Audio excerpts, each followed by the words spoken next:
오늘 우리에게 주신 하나님의 말씀 보도록 하겠습니다. 오늘 우리에게 주신 하나님의 말씀은 마태복음 21장 18절로 22절까지 말씀입니다. 마태복음 21장 18절부터 22절까지 말씀입니다.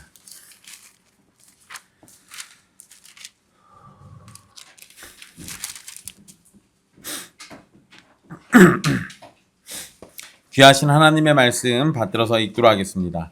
이른 아침에 성으로 들어오실 때 시장하신지라 길가에서 한 무화과 나무를 보시고 그리로 가사 잎사귀 밖에 아무것도 찾지 못하시고 나무에게 이르시되 이제부터 영원토록 내가 열매를 맺지 못하리라 하시니 무화과 나무가 곧 마른지라. 제자들이 보고 이상히 여겨 이르되 무화과 나무가 어찌하여 곧 말랐나이까. 예수께서 대답하여 이르시되 내가 진실로 너희에게 이르노니 만일 너희가 믿음이 있고 의심하지 아니하면 이 무화과 나무에게 된 이런 일만 할 뿐만 아니라 이 산더러 들려 바다에 던져지라 하여도 될 것이요 너희가 기도할 때 무엇이든지 믿고 구하는 것은 다 받으리라 하시니라. 아멘. 이 말씀은 살아계신 하나님의 말씀입니다.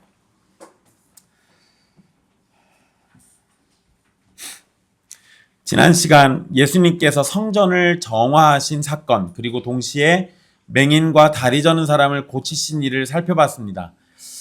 예수님은 강도의 소굴이 된 성전을 기도하는 집으로 바꾸셨고 그것이 하나님의 뜻임을 분명하게 드러내셨습니다. 자, 오늘 말씀은 무화과 나무를 저주하신 사건과 관련된 말씀입니다.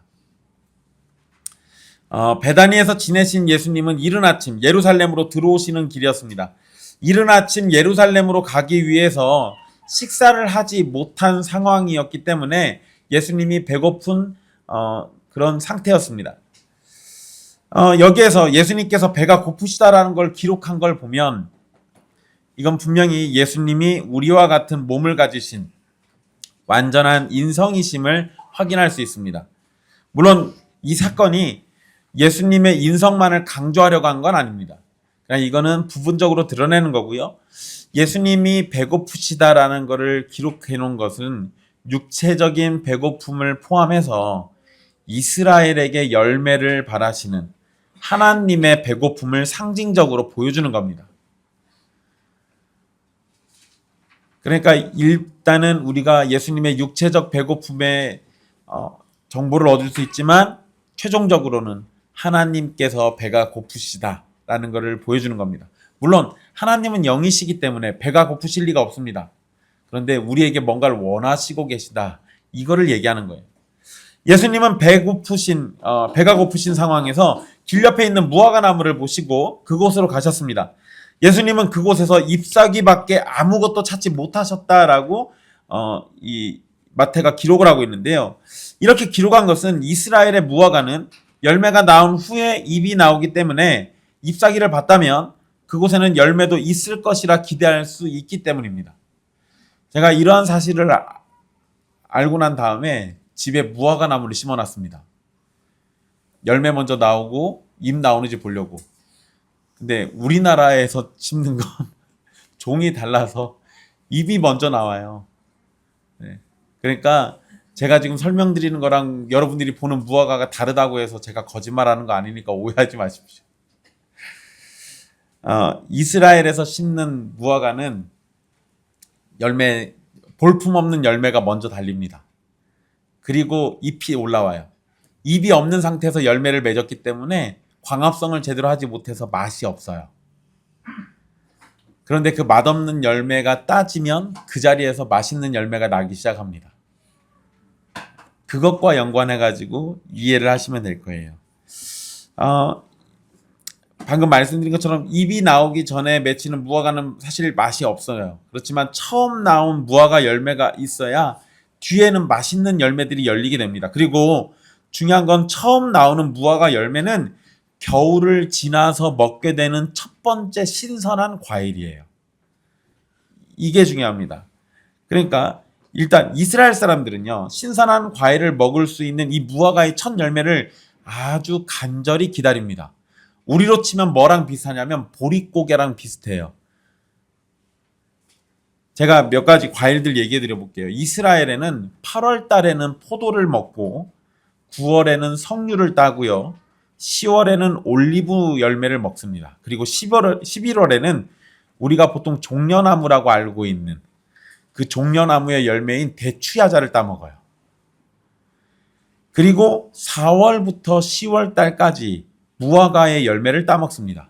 그러면 제가 지금 얘기해드린 이 과일들이 나오는 이 기간이 아닌 12월부터 3월까지는 열매가 없어요. 그래서 4월쯤이 되면 무화과의 첫 열매는 맛과 상관없이 간절히 기다리는 과일이 됩니다. 과일이나 이런 걸 먹어야겠는데 계속 과일이 안 나오다가 나오는 거예요. 그러니까 이 맛없는 무화과의 첫 열매라도 신선한 과일을 먹을 수 있는 거니까 이스라엘 사람들은 이거를 기다리게 돼 있는 거예요. 물론 제가 지금 얘기해 드리는 거는 가난한 사람들 기준입니다. 부자들이 이거 따먹겠다고 나무 밑에서 기다리진 않을 거 아니에요. 근데 대부분 가난한 사람들은 그 기간 동안 먹을 게 없기 때문에 꾹 참고 있다가 이 열매가 열리면 그때 가서 이걸 먹어요. 어쨌든 이 부분과 방금 제가 설명드린 이 내용들과 연관해가지고 구약 성경에 특히 예언서에는 하나님께서 무화과의 첫 열매를 기다리듯이 내가 너희를 기다렸다라는 식의 표현들이 자주 등장합니다. 그러니까 그 얘기도 다 뭐냐면 이런 배경과 연결되어 있는 거예요. 추운 겨울을 지나서 처음으로 먹을 수 있는 그 무화과 열매를 간절히 사람들이 기다리는 그 심령, 그러한 심령으로 하나님이 이스라엘 백성들에게 열매를 바라시고 그들이 하나님 앞으로 돌아오는 걸 간절히 기다리시는 거예요. 그거를 설명하시려고 이 무화과 나무 얘기가 한 번씩 나옵니다. 어쨌든 여기에서도 지금 예수님이 열매를 찾으시는 거는 바로 이 배경 속에서 이해하시면 돼요. 어쨌든 이런 상황에서 배가 고프신 예수님이 무화과 나무를 발견하셨을 때 기대감은 당연히 매우 컸을 겁니다. 그게 정상인 거죠. 그게 정상인 겁니다. 하지만 열매를 발견하지 못한 예수님은 나무에게 영원히 열매를 맺지 못할 것이라고 저주를 해버립니다.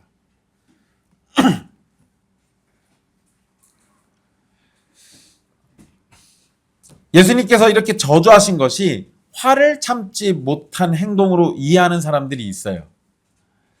사실 그렇게 좀 비춰지기도 하잖아요. 배가 너무 고파가지고 기분 나빠가지고 갑자기 저주한 것처럼. 그래서 여러분 심한 경우 예수님이 예루살렘에서 죽게 될 것을 미리 알고는 정신 이상 증세를 보인 것으로 설명하는 사람들도 있습니다. 쉽게 얘기하면 예수가 예루살렘에 가까이 가니까 미쳤다 라고 이렇게 설명. 누가 이렇게 했냐면 알버트 슈바이처 박사가 이렇게 얘기했어요.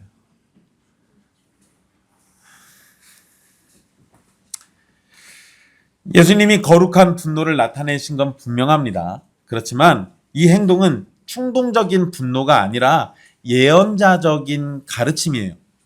여러분 우리가 복음서에 나와 있는 기록들은 다 복음서를 기록한 사람들이 예수 그리스도의 모든 것을 통해서 가르침을 얻기 위해서 그분의 필요한 것들을 기록해 놨단 말이에요. 그러면 복음서에 있는 건 예수님의 작은 손짓 하나도 계시적인 의미가 있는 겁니다. 그래서 여러분 제가 이전에 치유 얘기할 때 예수님이 어떤 여자의 몸에 손을 댄다든지 병든 자의 몸에 손을 댄다든지 이런 것도 빠지지 않고 설명해 드렸잖아요. 괜히 그렇게 하시는 게 아니에요. 굉장히 중요한 의미들, 그분의 행동 하나하나가 정말 소중한 의미들이 있는 거예요. 그러니까 여기에서 이 저주하신 행동도 단순히 그냥 화나셔서 그런 게 아니에요. 사실 예수님은 열매가 없는 무화과 나무를 저주하신 이 행동을 통해서 심판에 대한 경고를 하고 계신 겁니다. 그리고 이 이야기를 제자들이 이 당시에는 즉각적으로 이해를 못했을 수도 있지만 기본적으로 구약 성경에서 무화과 나무는 이스라엘을 상징해요. 특히 열매 맺지 못하는 무화과 나무는 이스라엘의 죄와 타락을 상징합니다. 예수님께서 열매 없는 무화과 나무를 저주하신 것은 열매 없는 이스라엘과 예루살렘에게 심판이 임박했다라는 것을 보여주신 거예요. 저주의 선언을 들은 무화과 나무는 곧바로 말라버리게 됩니다. 곧장 이런 일이 일어났음도 결국 다가올 심판이 갑작스럽게 올 것이고 곧바로 올 것을 강조한 거예요. 그러니까 여러분, 이때 이 사건이 있고 난 다음에 거의 2000년이 지났는데 아직까지 심판이 안 왔어요. 그러니까 이런 상황을 놓고 봤을 때는 앞으로도 심판이 안 올 가능성이 높겠죠. 이렇게 생각하시면 날벼락 맞습니다. 무화과 나무들 그날 자기가 말라 죽을 걸 알았을까요? 그럴 리가 없잖아요. 이 무화과 나무 입장에서 생각해 보면 지금 날벼락 맞은 거예요.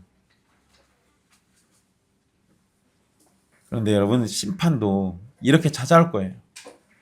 예고하고 오지 않습니다. 우리가 다 눈치채게 오지 않아요. 그날이 어떻게 온다고 그래요? 도적같이 온다라고 하잖아요. 우리 그런 노래 많이 불렀잖아요. 그러면 도적같이 올 그날을 준비해야 맞는 거 아닙니까? 심판은 갑작스럽게 찾아옵니다. 그러니까 항상 그 심판을 준비하는 삶을 사십시오. 제자들은 무화과 나무가 곧바로 말라버린 일을 보고 이상하게 여깁니다. 그리고 어떻게 이렇게 된 것인지를 궁금해해요. 여러분, 이건 제자들이 좀 이상합니다. 사실 이 상황에서 제자들이 궁금해하는 건 뭐예요? 아니, 주님, 왜 무화과 나무를 저주하신 겁니까? 열매가 없을 수도 있지. 그 열매 없는 그 상황, 그거에 대해서 질문을 했어야 하는 거 아니에요? 그런데 제자들은 그거는 별로 안 궁금합니다. 어떻게 하면 이런 능력이 나타나는 거지? 그것만 궁금해요. 그래서 질문도 그것만 합니다. 그런데 예수님은 제자들의 질문에 답변을 해주십니다. 아마 저 같았으면 혼냈을 거예요. 눈치 없는 것들. 지금 그걸 질문이라고 하냐 하면서 제가 뭐라고 했을 건데, 예수님은 제자들의 엉뚱한 질문에도 친절하게 답변을 주세요. 그런데 이 친절한 답변이 결국 정말 예수님이 하시려고 하는 이야기로 인도합니다. 자, 예수님께서 제자들에게 주신 답변은 21절에 내가 진실로 너희에게 이르노니 만일 너희가 믿음이 있고 의심하지 아니하면 이 무화과 나무에게 된 이런 일만 할 뿐만 아니라 이 산더러 들려 바다에 던져지라 하여도 될 것이다 라고 얘기하십니다. 자, 여기에서 만일 너희가 믿음이 있고 의심하지 아니하면 이란 표현이 나와요. 믿음이 있고 의심하지 않으면 이란 말씀은 믿음과 믿음 없음을 함께 언급하고 있는 거예요. 예수님의 이 표현은 사실상 나누어진 마음에 대한 가르침입니다. 제자들에게 있어야 할 건 의심 없이 믿음을 갖는 거예요. 의심 없이 믿음을 갖는 것. 잘못된 것이긴 한데요. 믿음이 있지만 동시에 의심할 수도 있습니다. 이것은 온전한 마음이 아니라 사실상 나누어진 마음이에요. 나누어진 마음. 하나님을 완전히 의지하는 것이 아니라 부분적으로 의지하고 동시에 자신이나 다른 것을 의지하는 것은 온전한 마음이 아닙니다. 여러분, 제가 알바하면서 그 사람들 막 만났다고 그랬잖아요. 사람들 대부분 다 기독교인들이었어요. 근데 제가 알바할 때 바빠가지고 대부분 막 일하느라고 정신이 없었지만 일이 거의 다 끝나고 이제 할 일이 없으니까 출근을 해야겠고, 출근해서 아주머니들이 뒤에서 수다를 떠세요. 그럼 저는 하루 종일 그 수다 떠는 거 듣고 있어야 돼요.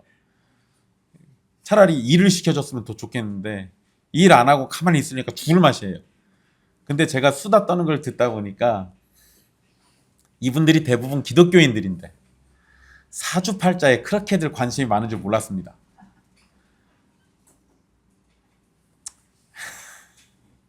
아니, 앞에 목사가 앉아 있는데 그래도 목사 들릴까봐 저 못 들리게 하려고 조용조용 얘기하더라고요. 제가 그런 것도 잘 들어요.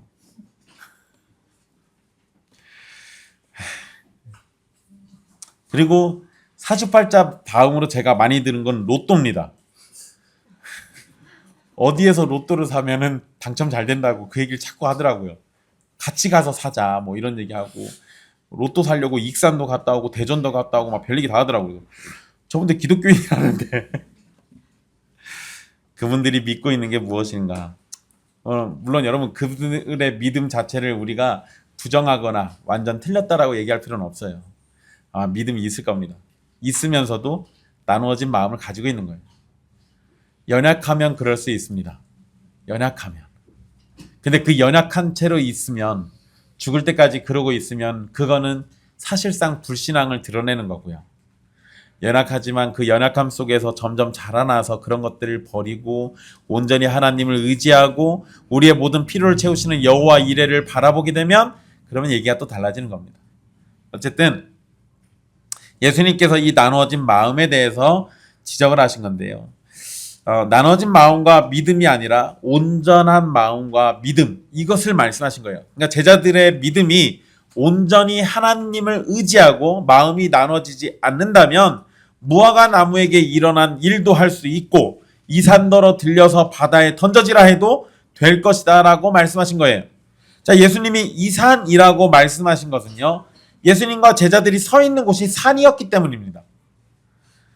18절에서 성으로 들어오실 때라고 설명했기 때문에 우리는 이 산이 성전이 있는 시온산일 가능성이라고, 그것이 매우 높다라고 생각할 수 있어요. 만약에 시온산이 아니라면 시온산 맞은편에 있는 감람산이에요. 둘 중에 하나입니다. 그런데 시온산일 가능성이 굉장히 높아요. 당시 유대인들에게 이 시온산은 성전산이라고도 부릅니다. 성전산은 하나님의 임재와 권위를 독점하는, 결코 무너질 수 없다고 여겨진 종교체제의 상징이에요. 심지어 여러분, 로마에게 지배당해도요, 이 성전은 어찌하지 못합니다. 왜냐하면 성전 잘못 건드리면 이스라엘 사람들이 다 목 내걸고 싸울 거거든요. 그러니까 다른 건 다 건드려도 성전은 안 건드려요. 그만큼 이 성전은 이것만 지켜내면 막강한 권력과 권세, 이런 것들이 계속 유지되는 거예요. 그런데 예수님의 가르침은 열매 없는 이 성전 체제, 입만 무성한 이 종교적 권력이라는 거대한 성전산도 믿음의 기도 앞에서는 뽑혀 바다에 던져질 거라고 말씀하신 거예요. 이건 단순한 기적을 이야기하는 게 아닙니다.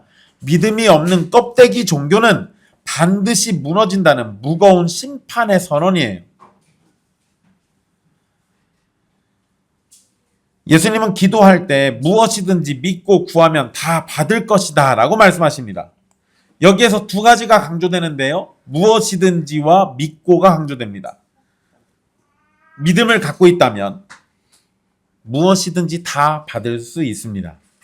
예수님의 가르침이에요. 그런데 여러분, 여기에서 예수님이 말씀하신 의도는 믿음으로 하나님을 마음껏 통제하고 이용할 수 있다라는 게 아니라 진정한 믿음을 갖고 구한다면 무엇이든지 주신다, 이 얘기예요. 다시요. 진짜 강조되는 게 뭔가를 잘 보세요. 진정한 믿음을 갖고 하나님께 구하면 하나님이 무엇이든지 주신다. 근데 여러분, 여기에선 참된 믿음, 이 진정한 믿음이 제일 중요해요. 참된 믿음은 자신의 생각과 뜻대로가 아니라 하나님의 생각과 뜻을 따르고 전적으로 하나님을 의지하는 겁니다. 그러니 무엇이든지 구할 때 내가 원하는 것을 무엇이든지 구하는 게 아니라 하나님이 원하시는 것을 무엇이든지 구해서 받는다라는 거예요. 착각하면 안 돼요. 내가 원하는 걸 구해서 받아낼 수 있을 것 같으면 주권이 누구에게 있는 거예요? 나에게 있잖아요. 근데 우리는 다 신앙 고백하잖아요. 모든 주권은 누구에게? 하나님께 있다라고 얘기해놓고 어떻게 기도할 때만 주권이 나에게 와요? 이러면 이상하지. 진짜 신자라면 기도할 때조차도, 내가 무언가 필요해서 하나님께 매달릴 때조차도 하나님의 뜻대로 해주시기를 바라야 맞지 않겠습니까? 그러니까 여기에서 핵심은 무엇이든지 얻을 수 있다, 여기에 있는 게 아니라 참된 믿음으로 무엇이든지 구하라는 거예요.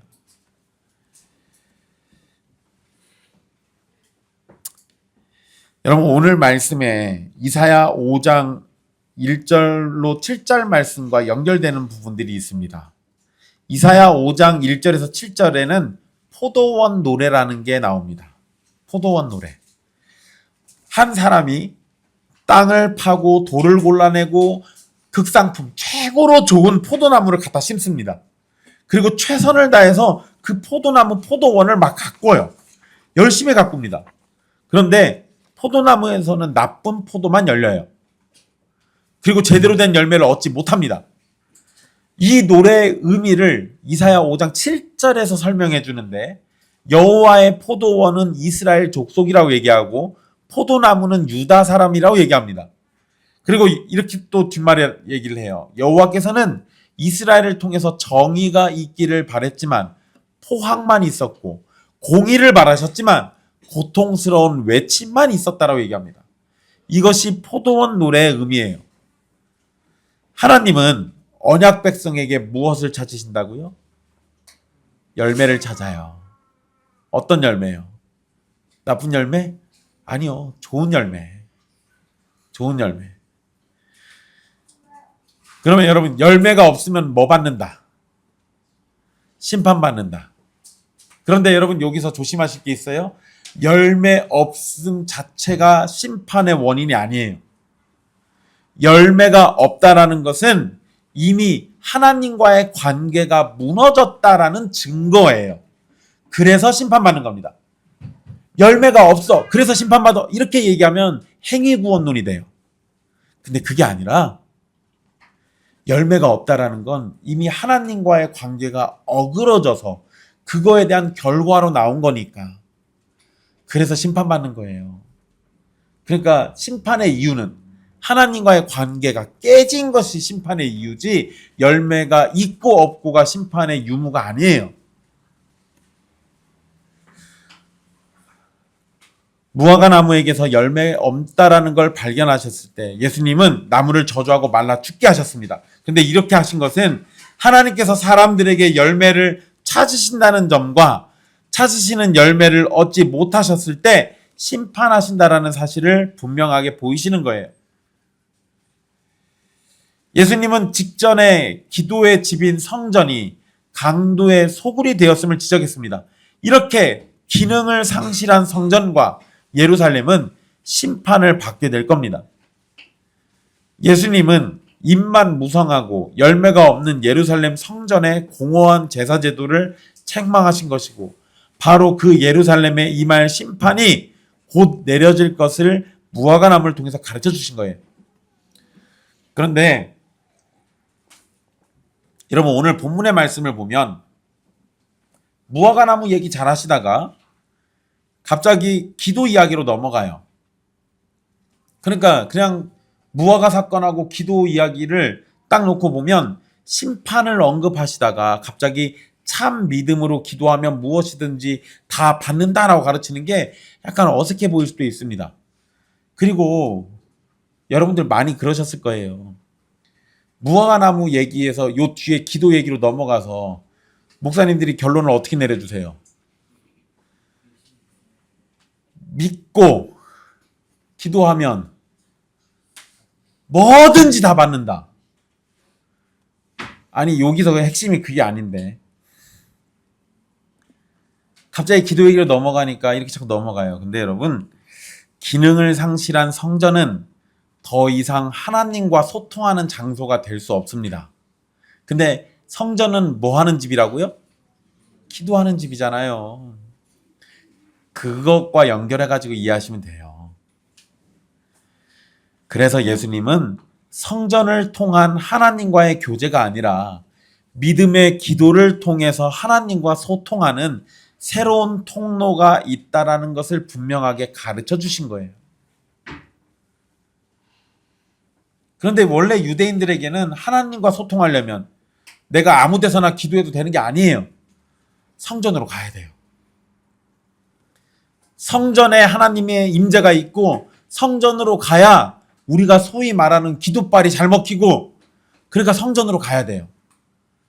그런데 예수님은 그렇게 얘기하시지 않는다고요. 기도할 때 예수님이 우리 보고 어디로 가라고 그랬어요? 골방으로 가라고 그랬단 말이에요. 성전이 아니라. 거기다 여기서도 또 그 얘기 하시는 거예요. 기도할 때 기능을 상실한 저기로 가는 게 아니라 참 믿음으로 기도하면서 나가라고. 그러면 하나님의 임재가 나타나서 무엇이든지 역사가 일어난다고 그 얘기를 하신 거예요. 여러분, 본문의 내용에서 기도를 언급하신 건 기도하면 기적이 일어난다는 응답받는 기도의 방법을 가르쳐 주시라는 게 아닙니다. 무화과 나무는 잎만 무성하고 열매가 없었어요. 이는 겉모습만 화려한 종교적 행위를 의미합니다. 반면에 예수님은 제자들에게 어떻게 하면 열매 없는 나무가 되지 않을 수 있는지를 가르쳐 주신 거예요. 타락한 이스라엘은 스스로의 힘과 형식으로 열매를 맺지 못합니다. 하지만 제자들은 하나님을 전적으로 신뢰하는 믿음과 기도를 통해서 생명력을 얻고 불가능한 일을 가능케 하는 진정한 열매를 맺을 수 있게 되는 겁니다. 잎사귀만 있고 열매는 없는 성전의 시대는 끝이 난 거예요. 예수님의 제자들은 무너질 성전이 아니라 믿음의 기도를 통해 하나님과 직접 소통해야 합니다. 이제는 성전이 아닌 예수 그리스도 안에서 하나님과 직접 소통하는 것을 배우는 겁니다. 그것이 낡은 시대를 끝내고 새 시대를 여는 능력이에요. 여러분, 구약에 말씀 하나 더 설명해 드릴게요. 미가서 7장 1절에서 6절 말씀이 있습니다. 이 말씀은 이스라엘과 지도자들의 열매 없음을 보고 애통해하면서 하나님의 심판이 임할 것을 기록한 말씀입니다. 미가 선지자의 이런 외침은 예수님께서 무화과 나무에 열매가 없음을 보고 저주하신 것의 배경이 돼요. 왕이신 예수님이 오셨어요. 당연히 왕은 백성들로부터 적절한 열매를 기대하고 찾으시는 것이 당연합니다. 하지만 이스라엘은 왕이 오심을 준비하지 못했고 악함만 가득했습니다. 그나마 예수님 오셨을 때 사람들이 한 거가 있긴 하죠. 호산나 다윗의 자손이요. 겉옷을 펼치고 종려나무 가지를 흔들고 예수님을 극진히 환영은 해줬습니다. 그런데 여러분, 그렇게 왕을 환영하면서 환호해주고 한 것으로 왕을 맞이할 준비를 다 했다라고 착각하면 안 돼요.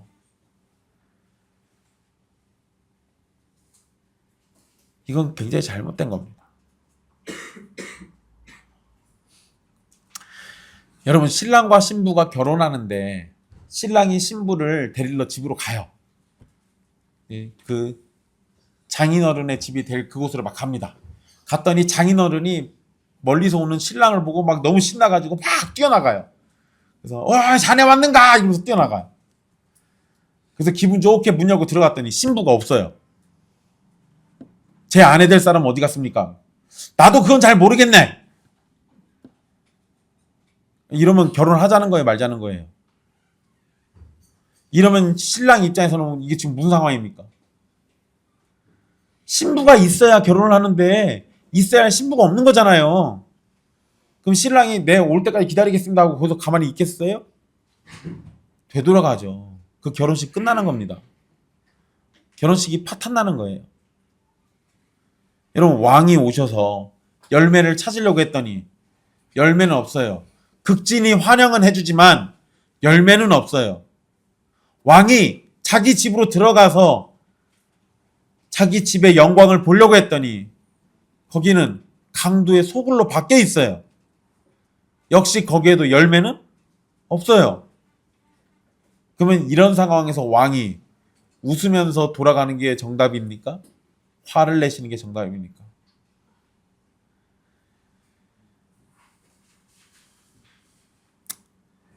왕이신 예수님이 오셔서 열매를 찾으시니 그 열매를 내어드리는 게 당연한 겁니다. 그렇다면 주님께서 우리에게 찾으시는 열매는 뭘까? 이걸 또 생각해 봐야겠죠.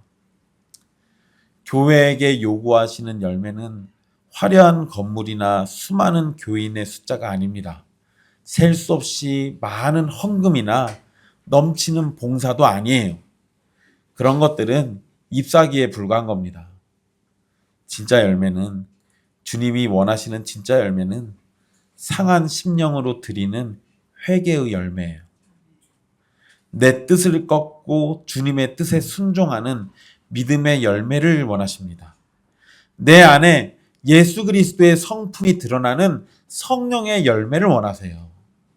주님이 원하시는 열매는 외적으로만 보기 좋은 것이 아니라 내면의 변화로 드러나는 진정한 순종의 열매입니다. 하지만 열매가 없는 예루살렘은 심판을 받아 마땅합니다. 열매가 없다는 사실은 앞에서 말씀드린 것처럼 심판의 이유이기보다 이미 하나님을 떠난 상태임을 드러내는 표지예요. 이것은 우리도 예외가 아니에요. 그런데 하나님이 원하시는 열매를 온전히 준비해서 내놓을 수 있는 사람이 없다는 것도 생각해야 합니다. 우리가 우리의 능력으로 무슨 짓을 해도 하나님이 기뻐하실 만한 열매를 만들어낼 수가 없어요. 그래서 바로 이 지점에서 믿음의 기도가 필요한 거예요. 예수님은 믿고 기도하면 구하는 것을 다 받을 거라고 말씀해 주셨죠. 여기에서는 기도가 사실 핵심이 아니에요. 믿는 것이 핵심입니다. 제자들은 하나님을 향한 온전한 믿음 안에서 기도해야 합니다. 열매는 그 믿음의 조건이 아니라 하나님께서 주시는 결과예요. 예루살렘과 종교 지도자들이 책망받았던 것은 그들이 하나님을 향한 온전한 믿음을 갖고 있지 않았기 때문입니다. 그래서 그들에게는 열매를 찾아볼 수가 없었어요. 그들에게 필요한 것은 하나님을 향한 나눠지지 않은 온전한 믿음, 그리고 그러한 믿음으로 열매를 구한다면 하나님은 은혜 가운데 열매 맺는 삶을 살게 해주실 겁니다. 사랑하는 형제 자매 여러분, 오늘 본문의 무화과 나무는 단순한 나무가 아닙니다. 그것은 겉모습은 화려하지만 속은 텅 비어있는 당시의 예루살렘 성전이었고, 어쩌면 오늘날 형식에 빠져있는 우리 자신의 모습일 수도 있습니다. 예수님은 오늘 우리에게도 오셔서 잎사귀를 헤치면서 열매를 찾고 계실 수도 있어요. 그리고 우리가 가진 직분이나 신앙의 세월이나 이런 것들 말고 지금 예수님을 향한 여러분의 사랑이 어디 있는지 찾으실 겁니다. 그 사랑을 따라서 나타나는 여러분들의 순종이 어디 있는지 그걸 찾으실 거예요. 열매는 믿음으로 맺힌다고 그랬죠. 근데 그 믿음은 사랑으로 역사할 때 참된 믿음이에요.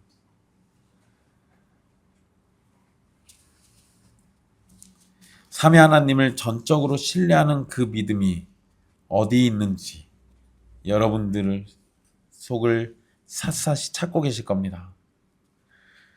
우리는 스스로의 힘으로는 주님이 기뻐하실 열매를 맺을 수가 없습니다. 그래서 예수님은 우리에게 믿음의 기도라는 새로운 길을 열어주신 거예요.